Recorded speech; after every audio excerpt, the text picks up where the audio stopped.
Dear students, today I am going to teach about ellipse word problems.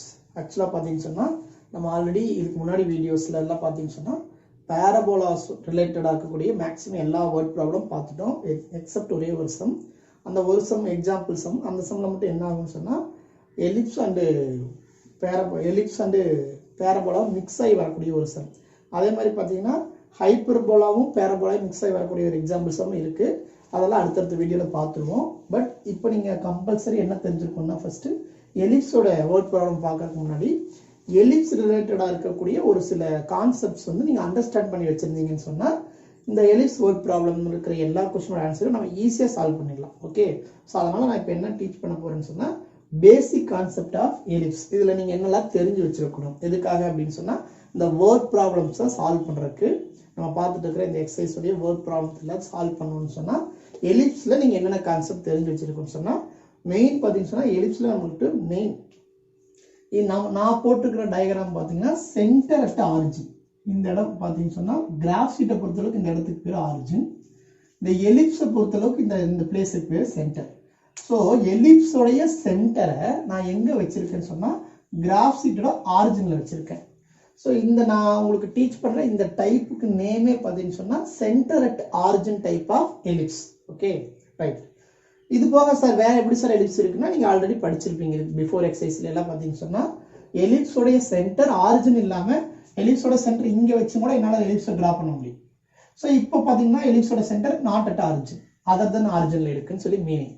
So அந்த model நம்ம maximum பார்க்க போகிறது கிடையாது, இந்த மாடல் வச்சு தான் எல்லா சமயம் போட போகிறோம். ஃபர்ஸ்ட் செகண்ட் பார்த்தீங்கன்னு சொன்னால் இங்க வந்து x axis major axis. Major ஆக்சிஸ்னா இந்த எலிப்ஸ் உடைய மேஜர் போர்ஷனை கவர் பண்ண ஆக்சிஸ் எதுன்னு சொன்னா இங்க ரெண்டு ஆக்சிஸ் இருக்கு, X axis Y axis.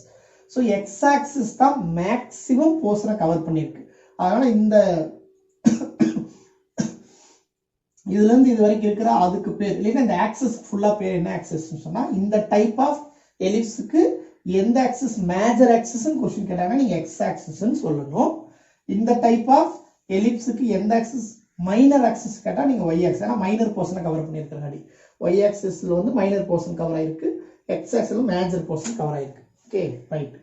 So major axis minor axis. அடுத்து பார்த்தீங்கன்னு சொன்னா நம்மளுக்கு எப்படி சர்க்கிள்ல சென்டர் படிக்கிறோம், கார்ட் படிக்கிறோம், ரேடியஸ் படிக்கிறோம், அதே மாதிரி தான் எலிப்ஸ்ல பார்த்தீங்கன்னா சென்டர் இருக்கு, ரெண்டாவது வேர்டிசஸ் இருக்கு. வேர்டிசஸ் இங்க வேணா ஏ டேஸ் வேர்டிசஸ் பார்த்தீங்கன்னா 2 இருக்கு.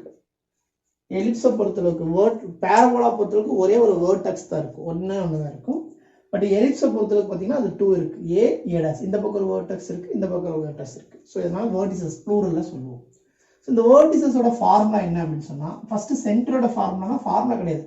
சென்டர் எங்க இருக்கு கிராஃப் ஷீட்ல 0,0 இருக்கு, அவ்வளவுதான்.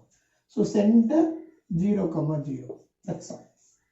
அதே மாதிரி வேர்டிசஸ் பார்த்தீங்கன்னா எந்த இடத்துல இருக்குன்னா ஆக்சுவலா பை ஜெனரல் கான்செப்ட் பார்த்தீங்கன்னா சிக்கும் ஏக்கும் இடையில இருக்கிற டிஸ்டன்ஸ் வந்து ஸ்மால் ஏ லெட்டர்ல நம்ம மென்ஷன் பண்ணுவோம். ஸோ இந்த பாயிண்ட் A,0 ஓகே, சிக்கும் ஏக்கும் அதாவது சென்டருக்கும் ஒன் ஆஃப் த வேர்டெக்ஸுக்கும் இடையில இருக்கிற அந்த டிஸ்டன்ஸை ஏன்னு டினோட் பண்ணுவோம். கிராஃப் ஈக்குவேஷன்லேயே அதை யூஸ் பண்ணி சம் போட்டிருப்போம், ஈக்குவேஷனை கிரியேட் பண்ணியிருப்போம்.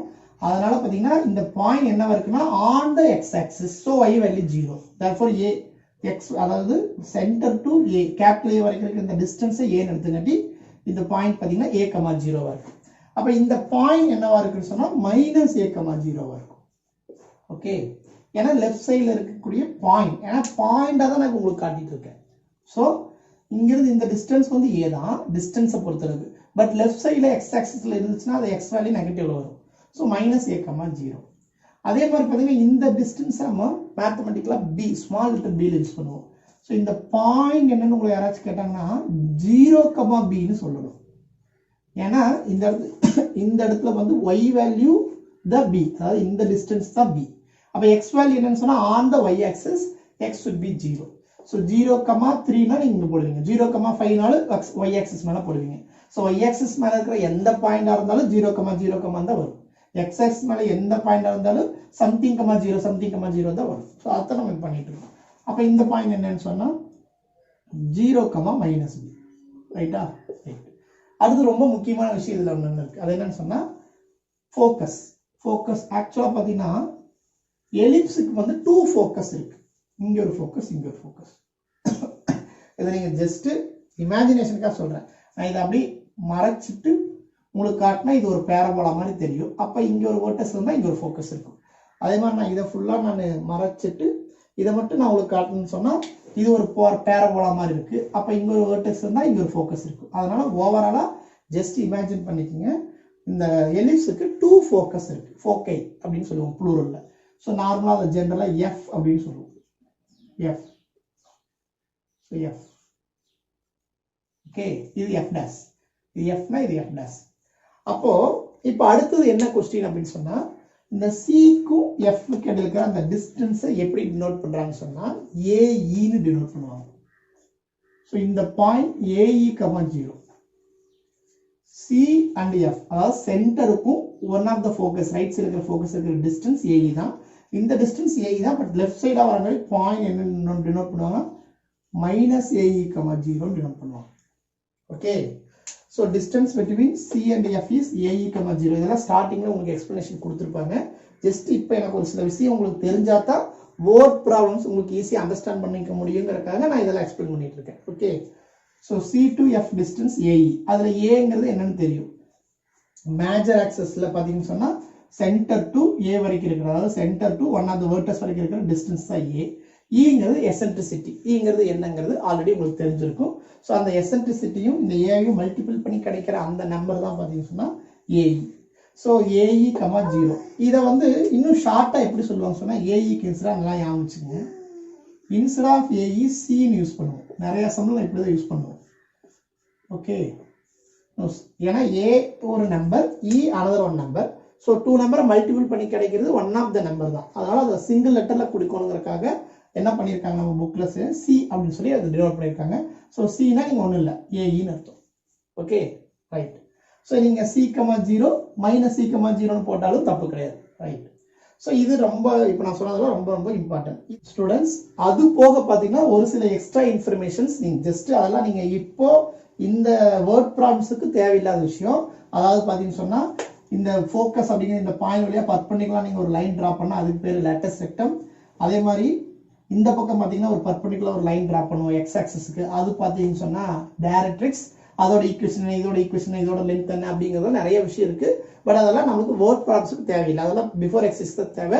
ஸோ அதனால் நீங்கள் அங்கே ஆல்ரெடி படிச்சிருப்பீங்க. ஸோ இங்கே நீடட் என்ன ரொம்ப இம்பார்ட்டன்ட்ங்கிறத மட்டும் நான் இப்போ டீச் பண்ணிட்டு இருக்கேன். ஓகே, அதாவது வேர்ட் ப்ராப்ளம்ஸுக்கு உங்களுக்கு தெரிஞ்சுக்க வேண்டியது.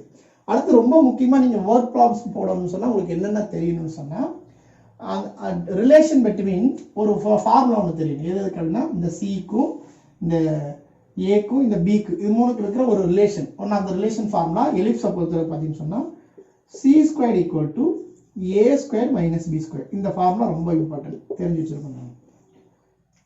அதாவது சினா ஏஇ, அதாவது A² E² அப்படிங்கிறது தான் C²ன்னு சொல்கிறோம். Okay, right. C² = A² B². அதாவது சிக்கும் ஏக்கும் பிக்குள்ள ரிலேஷன் என்னன்னு சொன்னால் இதுதான் எலிப்ஸில். ஹைப்பர்போலாவில் கேட்டாங்கன்னா இங்கே ப்ளஸ் வரும். நீங்கள் இப்போதைக்கு எலிப்ஸ் மட்டும் பார்த்துக்கங்க. C² = A² - B². ரைட். அப்போது டிஸ்டன்ஸ் பிட்வீன் 2 ஃபோக்கே எங்கேயாச்சும் கொஸ்டின் கேட்டாங்கன்னா ஒருவேளை இது ஒரு ஃபோக்கே, இது ஒரு ஃபோக்கே, இங்கே ஒரு சி, அதாவது இங்கிருந்து இங்கே லென்த் வந்து சி, இங்கிருந்து இந்த லென்த் வந்து சி, இல்லைன்னா ஏஇன்னு சொல்லுவோம். அதுக்கு தான் சீனே போட்டுக்கோங்க. ஃபார் எக்ஸாம்பிள் C, 0 இங்கே -C, 0. டிஸ்டன்ஸ்னு கொஸ்டின் கேட்டாங்க, நல்லா புரிஞ்சுக்கணும். டிஸ்டன்ஸுக்கும் பாயிண்ட்டுக்கும் நிறைய டிஃப்ரெண்ட் இருக்கு. பாயிண்ட்ங்கிறது நெகட்டிவ்ல கூட வரும், டிஸ்டன்ஸ் ஒன்லி பாசிட்டிவ். ஸோ இது ஒரு C to F ஒரு distance C to F dash distance ஒரு C. ஸோ மொத்தமாக F dash to F F dash distance என்னன்னு கேட்டாங்கன்னா 2C. ஓகே, அதே மாதிரி distance between 2 vertices A to A dash என்னன்னு கேட்டாங்கன்னா என்ன நீங்கள் சொல்லணும், ஏலிருந்து A dash வரைக்கும் இருக்க டிஸ்டன்ஸ் கேட்டாங்கன்னா C to A வரைக்கும் இருக்க டிஸ்டன்ஸ் A, இங்கிருந்து இங்கே இருக்க டிஸ்டன்ஸ் A தான், பாயிண்ட் தான் -A. So distance 2A. Understand? A plus A, இங்கே C plus C 2C. So இதெல்லாம் டிஸ்டன்ஸ் கான்செப்ட். அது போக பார்த்தீங்கன்னு சொன்னால் இப்போ F to A dash வரைக்கும் இருக்க டிஸ்டன்ஸ் என்னன்னு கேட்டாங்கன்னா, for example F to A dash வரைக்கும் இருக்கிற டிஸ்டன்ஸ்னா நீங்கள் எப்படி டிஸ்டன்ஸ் எழுதுன்னு சொன்னால் C to F வரைக்கும் இருக்கிற டிஸ்டன்ஸ் அது வந்து C plus C to A dash வரைக்கும் இருக்கிற டிஸ்டன்ஸ் அது வந்து பார்த்தீங்கன்னு சொன்னால் ஏ, அவ்வளோதான். So F to A dash வரைக்கும் இருக்கிற டிஸ்டன்ஸ் கேட்டாங்கன்னா சென்டரை யூஸ் பண்ணி தான் எப்பவுமே எழுதணும்.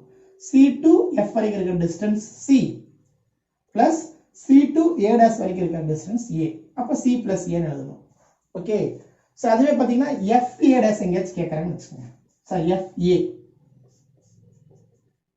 எஃப் டு ஏ வரைக்கும் இருக்கிற டிஸ்டன்ஸ் எனக்கு தெரியாது, ஏன்னா அப்படி ஒரு நம்ம இது வரைக்கும் அது அந்த மாதிரி ஒரு கான்ஸ்டன்ட் நம்ம டெரிவ் பண்ணல, கொடுக்கவும் இல்லை. ஆனால் அதை சென்டரை யூஸ் பண்ணி எழுத பழகணும். அதாவது பார்த்தீங்கன்னா எஃப் டு ஏ இருக்கிற டிஸ்டன்ஸ் எதுக்கு ஈக்குவலாக இருக்குன்னு சொன்னால் சி டு ஏ வரைக்கும் இருக்கிற டிஸ்டன்ஸ் கூட மைனஸ் பண்ணுறது எது, சி டு எஃப். கரெக்டாக இல்லையா பாருங்க, இந்த ஓவரால் டிஸ்டன்ஸ் கூட இந்த டிஸ்டன்ஸை மைனஸ் பண்ணா இந்த டிஸ்டன்ஸ் கிடைச்சிடும். So overall distance A minus C to F distance C, அப்போ ஏ மைனஸ் சி போட்டிங்கன்னா கிடைச்சிடும். அண்டர்ஸ்டாண்ட்? ஸோ இதெல்லாம் நீங்கள் தெரிஞ்சு வச்சிருக்கணும். ஓகே, இதெல்லாம் சம்ஸில் யூஸ் பண்ணுவோம். ஸோ இதெல்லாம் ஒரு கான்செப்ட். இந்த ஃபார்முலா ரொம்ப இம்பார்ட்டன்ட். அதாவது ஏக்கு தான் சி போடுறோம், இந்த டிஸ்டன்ஸில் இப்படி டினோட் பண்ணலாம். ஸோ இந்த மாதிரி எல்லாம் தெரிஞ்சுட்டு அது போக மெயின் ப்ராப்பர்ட்டி, அதாவது ரிஃப்ளெக்டிவ் ப்ராப்பர்ட்டி, அதான் ரொம்ப ரொம்ப ரொம்ப இம்பார்ட்டன்ட். இந்த எலிப்ஸோடைய மெயின் இம்பார்ட்டன்டே அதான். இதை யூஸ் பண்ணி நிறைய விஷயம் சயின்ஸில் கண்டுபிடிச்சிருக்காங்க, மெடிக்கல் ஃபீல்ட்லேயும் கூட கண்டுபிடிச்சிருக்காங்க. அதை ரிலேட்டடாக ஒரு சம் கூட நம்ம புக்கில் இருக்குது. ஸோ அது என்னங்கிறது இப்போ நான் டீட்டெயிலாக எக்ஸ்பிளைன் பண்ணிடுறேன். ஸோ இது மெயின் கான்செப்ட். அதாவது பார்த்தீங்கன்னா ரிஃப்ளெக்சிவ் ப்ராப்பர்ட்டியை பொறுத்தளவுக்கு உங்களுக்கு ஜஸ்ட் நான் இதை அரேஞ்ச் பண்ணிடுறேன். ஜஸ்ட் இதெல்லாம் நீங்கள் தெரிஞ்சு வச்சுக்கோங்க. That's all. Okay, right.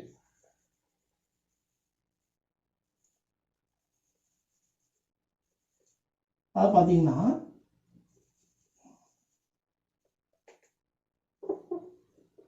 Reflexive property என்ன அப்படின்னு சொல்லி பார்க்கலாம். ஓகே, மெயின் வந்து இங்க இருக்கிற எஃப் டேஷ், இங்க இருக்கிற எஃப், இதை யூஸ் பண்ணி தான் ரிஃப்ளெக்சிவ் ப்ராப்பர்ட்டி இருக்கு.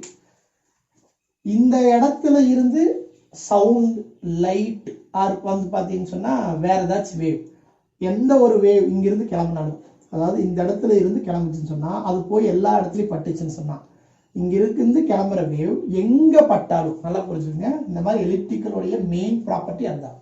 இங்கிருந்து கிளம்புது, அது போய் இங்க படுது. ஃபார் எக்ஸாம்பிள், அது எங்க போகும் அடுத்ததுன்னா அடுத்த ஃபோக்கஸுக்கு தான் போகும். ஸோ இப்படி போச்சுன்னா இங்க போய் டச் பண்ணுச்சுன்னா அந்த எலிப்டிக்கல் ஆர்பிட்ல, அதாவது எலிப்டிக்கல் சர்ஃபேஸ்ல எங்க போய் டச் ஆனாலும் சரி, அது அங்க டச் ஆனவனே அது எங்க போகும்னு சொன்னா அடுத்த ஃபோக்கஸுக்கு தான் போகும். இதுதான் மெயின் ப்ராப்பர்ட்டி ஆஃப் எலிப்ஸ். எந்த இடத்துல டச் ஆனாலும் சரி, இங்கிருந்து ஒரு வேவ் போகுதுன்னு சொன்னா அது சவுண்டு, லைட்டு, வேற எதுவாக இருந்தாலும் சரி, இங்க டச் ஆகி இங்க போகும். கம்பல்சரி அது எங்க தான் போகும்னு சொன்னா ஆப்போசிட்ல இருக்கக்கூடிய ஃபோக்கஸ் அந்த பாயிண்ட்டுக்கு தான் போய் சேரும். அதே மாதிரி இங்கேயும் இங்க இருக்குன்னு சொன்னா இங்கிருந்து ஒரு வேவ் இங்க படுதுன்னு சொன்னா இங்க தான் போகும், இல்லை இங்கிருந்து இங்க படுதுன்னா இங்க தான் போகும். ஸோ இதுதான் main property of ellipse. So இதை யூஸ் பண்ணி விஸ்பரிங் கேலரி அப்படின்னு பார்த்தீங்கன்னு சொன்னா மியூசியம்ல நிறைய பேர் கட்டி வச்சிருக்காங்க. அந்த விஸ்பரிங் கேலரி மியூசியம்ல பார்த்தீங்கன்னு சொன்னா அந்த ஷேப்பே பார்த்தீங்கன்னு சொன்னா, அதாவது வீடு நம்மளாம் வந்து வீடு பார்த்தீங்கன்னு சொன்னா ஒரு கியூப் இல்லைன்னா ஒரு கியூபாய்டு ஷேப்ல கட்டுறோம். ஓகே, கியூப்னா உள்ள உங்களுக்கு தெரியும் ஸ்பேஸ் இருக்கு, உள்ள இருக்கிற ஸ்பேஸை நான் சொல்லிட்டு இருக்கேன். அதே மாதிரி பார்த்தீங்கன்னா கியூபாய்டுனாலும் தெரியும். பட் விஸ்பரிங் கேலரிங்ல பார்த்தீங்கன்னு சொன்னா அந்த உள்ள இருக்கிற ஸ்பேஸை எந்த ஷேப்ல கட்டிருப்பாங்கன்னா எலிப்ஸாய்டுன்னு சொல்லுவோம் 3Dல சொன்னா. ஸோ எலிப்ஸ் ஷேப்ல கட்டியிருப்பாங்க. உள்ள போய் பார்த்தீங்கன்னு சொன்னா அந்த ஷேப்பே பார்த்தீங்கன்னா எலிப்ஸ்ல இருக்கும். அதாவது நீங்க முட்டைக்குள்ள போய் இருந்தா எப்படி இருக்குன்னு இமேஜின் பண்ணீங்க. நீங்க போய் முட்டைக்குள்ள, அதாவது பார்த்தீங்கன்னா அந்த இருக்கிற எல்லாத்தையும் வேஸ்டேஜ் எல்லாமே எடுத்துடுறோம். அதாவது கரு, அந்த ஒயிட் கலர் எல்லாம் எடுத்து ரிமூவ் பண்ணிட்டு ஜஸ்ட் முட்டை மட்டும் இருக்குது, உள்ள வந்து ஃபுல் கேப் இருக்குன்னா அப்படி நீங்க உள்ள போய் இருந்தீங்கன்னு சொன்னா அந்த இடம் எப்படி இருக்குமோ அந்த மாடல் என்ன பண்ணியிருப்பாங்கன்னு சொன்னா கட்டியிருப்பாங்க. அதுல மெயினா பார்த்தீங்கன்னு சொன்னா கீழே வந்து சமமா கட்டிடுவாங்க. அதாவது ஒரு ஓவரால் எக்கை வந்து ஹாஃபா நம்ம பிரிச்சுட்டோம்னு சொன்னா, அதாவது எப்படி ஒரு தேங்காய் மூடி இருக்குன்னு சொன்னா ஒரு தேங்காய் உடைச்சோம்னா ஹாஃப் கிடைக்குமா, அது சேம். தேங்காய் வந்து நீங்க ஜஸ்ட் இமேஜினேஷன் ஸ்பியர்னு இமேஜின் பண்ணிட்டீங்கன்னா அதோட ஹாஃப் வந்து ஹெமிஸ்பியர். அப்போ அந்த ஹாஃப்ங்கிறது தேங்காய் தொட்டி நீங்கள் பார்த்துருப்பீங்க, அதுக்குள்ளே இருக்கும். அதை கமுத்தி வச்சா எப்படி இருக்கும், உங்களுக்கு ஒரு டூம் மாதிரி கிடைக்கும். ஓகேவா, அது பள்ளிவாசல்லாம் பார்த்தீங்கன்னா மேலே கட்டியிருப்பாங்க, அந்த மாதிரி கிடைக்கும். கீழே சமதளமாக இருக்கும். அதே மாதிரி நீங்கள் எப்படி இமேஜின் பண்ணிக்கோன்னா ஒரு எக்கை ஹாஃபாக நம்ம என்ன பண்ணிடுறோம்னு சொன்னால் இப்படி இருக்கிற எக்கை இப்படி கட் பண்ணிடுறோம். கட் பண்ணிட்டு இதை ரிமூவ் பண்ணிட்டு என்ன பண்ணுறோம் அப்படின்னு சொன்னால் இந்த மாதிரி ஒரு கட்டடம் கட்டினா, இந்த மாதிரி ஒரு பில்டிங் ஸ்ட்ரக்சர் பண்ணா இதுக்கு பேர் வந்து விஸ்பரிங் கேலரின்னு சொல்லுவாங்க. ஸோ உள்ள போய் பார்த்தீங்கன்னு சொன்னா நீங்க நடந்து போகலாம் உள்ள. அங்க என்ன பண்ணிருப்பாங்க இந்த விஸ்பரிங் கேலரியில மெயின் கான்செப்ட் என்ன சொன்னா, அந்த காலத்துல நான் நிறைய பார்த்தேன், வீடியோஸ்ல எல்லாம். அந்த காலத்துல ஒரு சில இடத்துல எல்லாம் பார்த்தீங்கன்னு சொன்னா, ஃபாரின்ல எல்லாம் பார்த்தீங்கன்னு சொன்னா, ஒரு அரசருடைய மாளிகையை என்ன பண்ணியிருக்காங்க சொன்னா இந்த மாடல கட்டி வச்சிருக்காங்க. எப்படி அப்படின்னு சொன்னா, இது ஏன் விஸ்பரிங் கேலக்சின்னு சொல்றாங்கன்னு சொன்னா, இங்க நின்றுட்டு ஒருத்தர் பேசினாருன்னு சொன்னா அவர் ஃபோக்கஸ்ங்கிறது மார்க் பண்ணி வச்சிருப்பாங்க. அந்த பில்டிங்ல போய் நீங்க உள்ள போய் பார்த்தீங்கன்னா தெரியும். நீங்க யூடியூப்ல இது பாருங்க. அதுல பாத்தீங்கன்னு சொன்னா இந்த இடத்துல ஒருத்தர் நின்று பேசினாருன்னு சொன்னா இந்த இடத்துல இருக்கிறதுக்கு வேற யாருக்குமே கேட்காது. நல்லா புரிஞ்சுக்கோங்க. இங்க அதாவது குசு குசு பேசுன்னு சொல்லுவாங்க, அது ரகசியம் பேசுதல் அப்படின்னு சொல்லுவாங்க. மற்றவங்களுக்கு தெரியாத மாதிரி போய் காதல சொல்லுவோம் இல்லையா, அந்த மாதிரி பேசுறது. ஸோ அந்த மாதிரி பார்த்தீங்கன்னா இங்க இருந்துட்டு ஒருத்தர் பேசுவாரு. அவர் பேசுற அந்த அவர் வாயிலிருந்து அந்த வரக்கூடிய அந்த வேவ்ஸ் இருக்குங்களா, அது போய் எல்லா பக்கம் பட்டு எங்க போய் கேட்குன்னா இங்க இருக்கிற காது கேட்கும், வேற யாருக்குமே கேட்காது. இங்க இருக்கிறவங்களுக்கு தான் சூப்பரா கேட்கும். சப்போஸ் இவருக்கு இங்க பக்கத்துல இருக்கிறவங்களுக்கு கேட்கலாம், லைட்டா தான் கேட்கும். பட் இந்த பக்கம் இருக்கிறவங்களுக்கு யாருக்குமே கேட்காது. பட் இங்க இருக்கிறாங்களே ஒரு பர்சன், அவங்களுக்கு எக்ஸாக்டா சூப்பரா கேட்கும். ஏன்னா ப்ராப்பர்ட்டி ஆஃப் எலிப்ஸ். ஸோ அதனாலதான் என்ன பண்ணிருப்பாங்க, அந்த மாதிரி வந்து பில்டிங்கே ஸ்ட்ரக்சர் பண்ணி வச்சிருக்காங்க ஃபுல்லா. அப்ப ஃபுல்லா வைக்கும் போது இந்த இடத்துல என்னால நிறைய ஃபோக்கஸ் ஸ்ட்ரைட்டா கொண்டு வர முடியும். ஏன்னா பில்டிங் வந்து இப்படி இருக்கும். அப்படிங்கும் போது என்னால் நிறைய ஃபோக்கஸ் வந்து மேக் பண்ண முடியும். ஸோ இங்கே நின்றுட்டு யார் பேசினாலும் இங்கே நிற்கிறவங்களுக்கு ஆப்போசிட்ல இருக்கிறவங்க கேட்குற மாதிரி பில்டிங் ஸ்ட்ரக்சர் பண்ணி வச்சிருக்காங்க. ஸோ இது வந்து ஒரு வியக்கத்தக்க விஷயம் தான். ஸோ பில்டிங் ஸ்ட்ரக்சர் பண்ணுறது ஓகே. இது வந்து பார்த்தீங்கன்னா ஃபாரின்ல ஒரு சயின்ஸ் மியூசியத்துலேயும் கூட வச்சிருக்காங்க. அந்த இடத்துல பார்த்தீங்கன்னா இந்த இடத்துல ஒருத்தர் நிற்கிற மாதிரியும் அவர் நின்று பேசுகிற மாதிரியும், ஆப்போசிட்ல ஒருத்தர் நிற்கிற மாதிரியும் அவர் நின்று கேட்குற மாதிரியும் கூட வச்சிருப்பாங்க. Okay, right. ஸோ இதோட மெடிக்கல் யூசேஜ் என்ன சார் அப்படின்னு சொன்னால், கிட்னி ஸ்டோனை ரிமூவ் பண்ணுறதுக்கு யூஸ் பண்ணுறாங்க. அது எப்படி ரிமூவ் பண்ணுறாங்க அப்படின்னு சொன்னால், அதாவது சொன்னால் நம்ம புக்லேயே கொடுத்துருப்பாங்க. அறுவை சிகிச்சை உங்களுக்கு தெரியும், ஆப்ரேஷன் பண்ணுவாங்க எப்படின்னு சொன்னால் அறுத்து, அதனால தான் அது பேர் அறுவை சிகிச்சை. ஸோ அந்த மாதிரி அதாவது நம்ம உடம்புல எந்த ஒரு ஹோலும் போடாமல், எந்த ஒரு துளை, அதாவது எந்த ஒரு கத்தி வச்சு அறுக்காம என்ன பண்ணுறாங்கன்னு சொன்னால் நம்ம கிட்னியில் இருக்கிற அந்த ஸ்டோனை ரிமூவ் பண்ணுறாங்க. இந்த மேத்தமெட்டிக்கல் கான்செப்ட், இந்த எலிப்ஸோட ப்ராப்பர்ட்டி யூஸ் பண்ணி தான் பண்ணுறாங்க. ஸ்டூடெண்ட்ஸ் நம்ம புக்லயே கொடுத்துருக்காங்க. என்ன கொடுத்துருக்காங்க அப்படின்னு சொன்னா, லித்தோட்ரிப்டர் அப்படின்னு சொல்லி ஒரு மிஷின். அந்த மிஷின் என்ன பண்ணுன்னு சொன்னா, அந்த மிஷினோட ஷேப்பே பார்த்தீங்கன்னு சொன்னா இந்த மாடல்ல இருக்கும். ஆக்சுவலா பார்த்தீங்கன்னு சொன்னா இப்படி இருக்கும். உங்களுக்கு புக்ல பார்த்தீங்கன்னா தெரியும், இப்படி போட்டிருப்பாங்க. இந்த மாதிரி ஒரு ஷேப்ல போட்டிருப்பாங்க. இதை வந்து கட் பண்ணியிருப்பாங்க. ரைட். ஸோ இந்த மாடல்ல ஒரு ஷேப்ல வந்து பார்த்தீங்கன்னா ஒரு மிஷின் ஒன்று போட்டிருப்பாங்க புக்ல. அதாவது எலிப்ஸ்ல இந்த பார்ட் மட்டும் இருக்கிற மாதிரி ஒரு மிஷின் ஒன்று மேக் பண்ணி வச்சிருப்பாங்க. இதுக்கு பேர் லித்தோட்ரிப்டர். இந்த மிஷின்ல என்ன யூஸ் அப்படின்னு சொன்னா, இங்க இருந்து வேவ்ஸ் வந்து விடுவாங்க அவங்க. அதாவது இந்த பாயிண்ட்ல, அதாவது ஒன் ஆஃப் த ஃபோக்கஸ்ல. இது வந்து ஓவராலா ஃபுல் எலிப்ஸ்னு இமேஜின் பண்ணிட்டு அவங்க என்ன பண்ணுவாங்க, பட் மிஷின் பார்த்தீங்கன்னா இதோட முடிஞ்சிடும், ஃபினிஷ் ஆயிடும். இதுக்கு மேல மிஷின் இருக்காது. ஓகே, மிஷின் இப்படிதான் இருக்கும். இது 3D இமேஜின் பண்ணீங்கன்னா புக்ல போய் பார்த்தீங்கன்னா தெரியும், லித்தோட்ரிப்டர் அது பேர். Okay, right. இப்போ என்ன பண்ணுவாங்க, எதுக்கு சார் இது யூஸ் ஆகுதுன்னு சொன்னா, இங்க இருந்து அந்த வேவ்ஸ் என்ன பண்ணுவாங்க அப்படின்னு சொன்னா, அது எமிட்டர்னு ஒன்று இருக்கும். அதை வச்சு என்ன பண்ணுவாங்க, வேவ்ஸ் எமிட் பண்ணுவாங்க. அது வந்து போய் எல்லாம் டச் ஆகி அது எங்க போகும் நம்ம இப்பதான் சொன்னோம். ஒரு ஃபோக்கஸ்ல எலிப்டிக்கல் ஆர்பிட், எலிப்டிக்கல் அந்த கான்செப்ட்ல ஒரு ஷேப் இருந்தாவே ஒரு ஃபோக்கஸ்ல இருந்து வரக்கூடிய அந்த எல்லா வேவும் போய் பட்டுச்சுன்னா எங்க போகும், ஆப்போசிட்ல இந்த இடத்துக்கு போகும். கண்டிப்பா இந்த பிளேஸுக்கு தான் போகும். அதாவது இது மேஜர் ஆக்சிஸ், அந்த மேஜர் ஆக்சிஸ் நேரா ஆப்போசிட் அந்த இந்த பக்கம் இருக்கக்கூடிய இன்னொரு ஃபோக்கஸுக்கு போகும், ஒன் ஆஃப் த ஃபோக்கஸ்ல இருந்தா. ஓகே, ஸோ இது எஃப் டேஷ்னு வச்சுட்டீங்கன்னா இந்த எஃப்க்கு தான் போகும். இப்போதான் நம்ம சொன்னோம். அப்போ அந்த கருவி இதோட முடிஞ்சிருமா, இந்த இடத்துல ஒரு பெட் மாதிரி போட்டிருப்பாங்க. பெட் மாதிரி போட்டு நம்மளுடைய கிட்னி உள்ள இருக்கிற ஸ்டோன் எக்ஸாக்டா எந்த இடத்துல இருக்கோ அதை மெஷர் பண்ணிட்டு, அதாவது பார்த்தீங்கன்னா நம்மளுக்கு தெரியும் கிட்னி ஸ்டோன் எங்க இருக்குங்கிறது ஆல்ரெடி வந்து ஃபைண்ட் அவுட் பண்ணிட்டு, அந்த கிட்னி ஸ்டோன் இருக்கிற இடம் கரெக்டா வர மாதிரி பேஷண்ட் இங்க படுக்க வச்சிருவாங்க. ஸோ இந்த இடத்துல பார்த்தீங்கன்னா கிட்னி ஸ்டோன் வர மாதிரி அந்த பேஷண்ட்டை படுக்க வச்சிருவாங்க. அவ்வளோதான். படுக்க வச்சுட்டு என்ன பண்ணுவாங்க, அந்த வேவ்ஸ் இங்கிருந்து எமிட் பண்ணுவாங்க. அந்த வேவ்ஸ் கரெக்டா எங்க போய் அடிக்கும்னு சொன்னா கிட்னி ஸ்டோனை போய் உடைச்சிடும். ஸோ இப்போ வந்து பார்த்தீங்கன்னு சொன்னா எந்த வித கத்தி யூஸ் பண்ணல, வேற எதுவுமே பண்ணல, ஓப்பனே பண்ணாம சர்ஜரி, ஓப்பன் சர்ஜரி பண்ணீங்களா, அது இல்லை, எதுவுமே இல்லாம சர்ஜரி பண்ணிட்டாங்க. எப்படி பண்ணியிருக்காங்கன்னு சொன்னா, ஜஸ்ட் ஒரு வேவ்ஸ் மட்டும் என்ன பண்றாங்க, எமிட் பண்றாங்க. அந்த வேவ்ஸ் போய் உள்ள போய் என்ன பண்ணுது அப்படின்னு சொன்னா அந்த கிட்னி ஸ்டோன், கிட்னிக்குள்ள இருக்கிற அந்த ஸ்டோனை வந்து உடைச்சிரும். ஸோ எந்த விதமான எதுவுமே யூஸ் பண்ணாம இந்த மாதிரி ஒரு விஷயத்தை கண்டுபிடிக்கிறதுக்கு மெயின் கான்செப்ட் என்னன்னு சொன்னா, இந்த எலிப்ஸோட ப்ராப்பர்ட்டியை மேத்தமெட்டிஷியன்ஸ் நான் கண்டுபிடிச்சங்காட்டி தான் முடிஞ்சிச்சு. அதுவாக வேவ்ஸுக்கு இந்த மாதிரி பவர் இருக்குது, இதெல்லாமே தெரியணும். இது சயின்ஸ் கான்செப்ட். ஸோ சயின்ஸும் மேக்ஸும் சும்மா கிடையாது, நம்ம சும்மாலாம் படிக்க கிடையாது, எல்லாமே ரியல் லைஃப்பில் யூஸ் ஆகிறக்காக தான் படிச்சுட்டு இருக்கோம். ஸோ இது மெயின் யூஸ். இந்த ஆக்சுவலாக பார்த்தீங்கன்னா மெடிக்கலில் வந்து மிகப்பெரிய யூஸ் வந்து பார்த்தீங்கன்னா இதுதான். ஸோ இந்த மாதிரி ஒரு விஷயம் இல்லைன்னு சொன்னால் இப்போ வரைக்கும் பார்த்தீங்கன்னு சொன்னால் அந்த கிட்னி ஸ்டோன் ரிமூவ் பண்ணுறது நிறைய, அதாவது பார்த்தீங்கன்னா கத்தி யூஸ் பண்ண முடியும், வேற டைம் வேஸ்ட் ஆகிட்டு இருக்கும்.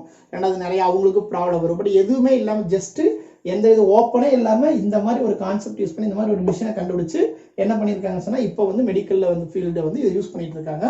ஸோ இந்த மாதிரி மெயின் யூசேஜ் ஒன்று இருக்குது. எதில் அப்படின்னு சொன்னால் இந்த எலிப்ஸோடைய ரிஃப்ளெக்டிங் ப்ராப்பர்ட்டினால கிடைச்சிது. ஸோ இந்த மாதிரி நிறைய விஷயம் இருக்குது. நீங்கள் பாருங்கள், ஜஸ்ட் போய் பார்த்தீங்கன்னு சொன்னால் இந்த மாதிரி அப்ளிகேஷன்ஸ் எல்லாம் தெரிஞ்சுக்குங்க. ஏன்னா நம்ம படிக்கிற மேக்ஸே பார்த்தீங்கன்னா ரியல் லைஃப் அப்ளிகேஷனுக்காக தான் படிச்சுட்டு இருக்கோம். பட் அதுக்கு முன்னாடி பார்த்தீங்கன்னா ஒரு சில விஷயம் ஏன்னா என்ன சீனா இதெல்லாமே தெரிஞ்சு வச்சிருக்கணும். அதுக்காக இந்த விஷயத்தெல்லாம் நம்ம எக்ஸ்பிளைன் பண்ணுறோம். தெரிஞ்சா தான் இப்போ பேஷண்ட் எங்கே போய் நீங்கள் படுக்க வைக்கணும் கரெக்டாக அப்படின்னு சொன்னால் நீங்கள் டிஸ்டன்ஸ் கண்டுபிடிக்கணும். அந்த எமிட்டர் இருக்கிறது அதுக்கும் அந்த பேஷண்ட் படுக்க வைக்கிற டிஸ்டன்ஸ், அதாவது பார்த்தீங்கன்னா 2C. அப்போ 2C என்னங்கிறத ஃபைண்ட் அவுட் பண்ணணும். அந்த மிஷினை எப்படி இப்போ எந்த எலிப்ஸ் டைப்பில் தயாரிச்சிருக்கான்னு பார்த்து இந்த எலிப்ஸோட ஈக்குவேஷன் தெரிஞ்சு அந்த ஈக்குவேஷன் யூஸ் பண்ணி ஏ என்ன பி என்னன்னு ஃபைண்ட் அவுட் பண்ணி அதை யூஸ் பண்ணி ஈயை ஃபைண்ட் அவுட் பண்ணி எல்லாமே ஃபைண்ட் அவுட் பண்ணி தான் இந்த 2Cயோட வேல்யூ கண்டுபிடிச்சா தான் பேஷண்ட் எங்கே படுக்க வைக்கணும் முன்னாடியே தெரியும். அந்த மிஷின் கண்டுபிடிச்சவங்களே என்ன பண்ணியிருப்பாங்கன்னா கரெக்டாக ஸ்ட்ரக்சர் பண்ணி கொடுத்துருப்பாங்க. ஒவ்வொரு தடவை டாக்டர் போய் கண்டுபிடிச்சிட்டு இருக்கணும் நெசசரி கிடையாது. பட் இந்த மிஷின் கண்டுபிடிச்சவங்க கரெக்டாக அதை எங்கே படுக்கணுமோ பேஷண்ட் எந்த இடத்துல வைக்கணுங்கிறத கான்செப்ட் வந்து பார்த்தீங்கன்னு சொன்னால் அதுலேயே ஃபோக்கஸ் எங்கே இருக்குங்கிறத பெட்டு தான் கொடுத்துருப்பாங்க. ஸோ இதுதான் இது நம்ம வந்து ஃபைண்ட் அவுட் பண்ணா தான் இந்த மாதிரி ஒரு விஷயம் இருக்குன்னு தெரிஞ்சா தான் நம்மளால போட முடியும். ஸோ இது ஒன்று. அடுத்தது மெயின் லாஸ்ட்டாக என்ன தெரிஞ்சுக்கோன்னா இதோட ஈக்குவேஷன் அது நல்லாவே உங்களுக்கு தெரியும். பட் இருந்தாலும் அதை நான் சொல்லிடுறேன். இந்த டைப் ஆஃப் ஈக்குவேஷன் பார்த்தீங்கன்னு சொன்னால் x² + y² / b² = 1. ஸோ இதுதான் பார்த்தீங்கன்னு சொன்னால் equation of ellipse. Major axis x ஆக்சிஸாக இருந்தால் ஸோ எக்ஸுக்கு கீழே இருக்கிற ஏ வந்து மேஜர் ஆக்சிஸ், ஒய்க்கு கீழே இருக்கிற பி வந்து மைனர் ஆக்சிஸ். இந்த இடத்துல கம்பல்சரி ஏ கிரேட்டராக இருக்கும் பியை கம்பேர் பண்ணும்போது. இந்த ஈக்குவேஷன் மேக்ஸிமம் இதை யூஸ் பண்ணி எல்லா சமயம் நம்ம முடிச்சிருவோம். அவங்களும் கொடுப்பாங்க இதை யூஸ் பண்ணி தான். ஃபைண்ட் ஈக்குவேஷன்னா நீங்கள் ஏபி கண்டுபிடிச்சா போது ஈக்குவேஷன் கண்டுபிடிச்சிடலாம். சிஏ கண்டுபிடிங்கன்னு சொன்னால் ஏபி தெரிஞ்ச போது சியோட வேல்யூ ஃபைண்ட் அவுட் பண்ணிடலாம் இந்த ஃபார்முலா யூஸ் பண்ணி. ஸோ இந்த மாதிரி எது கேட்டாலும் நம்மளால ஈஸியாக ஃபைண்ட் அவுட் பண்ண முடியும். But you have to know these all concepts. Okay students. So இதை யூஸ் பண்ணி சம்ஸ் எல்லாம் எப்படி போடுறதுங்கிறத நம்ம பார்க்கலாம் ஸ்டூடெண்ட்ஸ்.